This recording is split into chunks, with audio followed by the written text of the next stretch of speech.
All right, guys, so we're at the part where we're going to start cooking. I have not brought my asparagus out.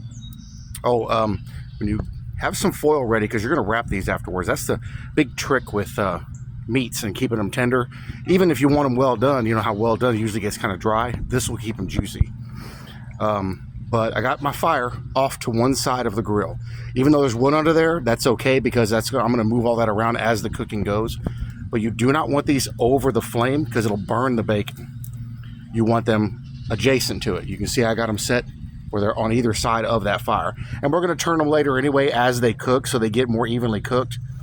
And they'll come out pretty good. So once these get down to a point where they're almost done, I will come back and show you guys what we're going to do and what they're going to look like. That's going to be the big thing, what they're going to look like. Your asparagus, you're going to do at the very end when these are done and they're resting. You want to rest them about 30 minutes.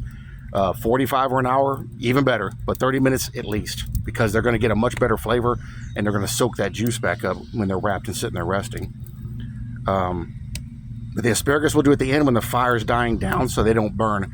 But you could cook them till they're tender.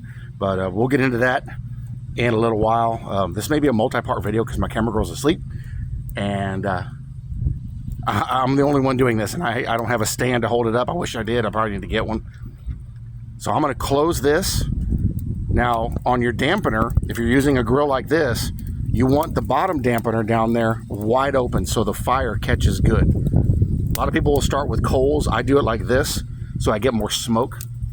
Your top dampener, you want open just a little bit. You want the air to pull in here and pull across. That keeps your fire going. That's why I got my fire right next to the vent. That way the air pulls through and goes up this way. All the heat will pocket right in here where these things are, and it'll crisp that bacon up just fine. But this is a slow cook.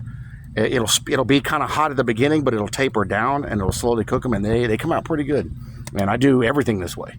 So we're going to start with this. We're going to let it cook for a couple hours, probably an hour and a half, 2 hours, and then we're going to see where we end up. And we'll come back and we will pay another attention to it. Make sure you have foil, and you can even put a couple of pats of butter in here if you want for extra fat to tenderize it. That's up to you, and it'll add flavor. But you want foil for each one of these to wrap them up individually. And if you have a little cooler, put them in the cooler. That just makes it even better because it just keeps the heat in there. Yeah, but whatever wood you want, throw it on there. Make sure it's caught all the way. You can see I got hot coals down there. I'm going to close this lid, and it's going to dampen that down and let that air pull through and pull that heat across these. And then later on, give it a little bit, give it about 30 minutes, come out, turn them around if they're looking pretty good, you know. But just the whole thing is you cook them slow and closed in like it's in an oven. That bacon's going to crisp up beautifully. We're going to roll them, we're going to turn them, and do the whole cooking process. So we'll come back to that here in just a little bit. And see, you need to feed a lot of people. Like I said, one of these is going to the neighbors. They got 4 people, we got 4 people.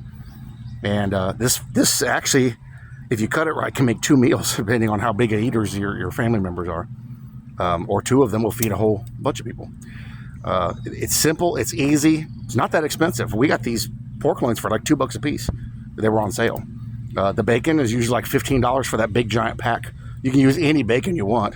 Homemade bacon is even better. Applewood smoked is really good with some hickory. I'm using mesquite on this because I have a bunch of it.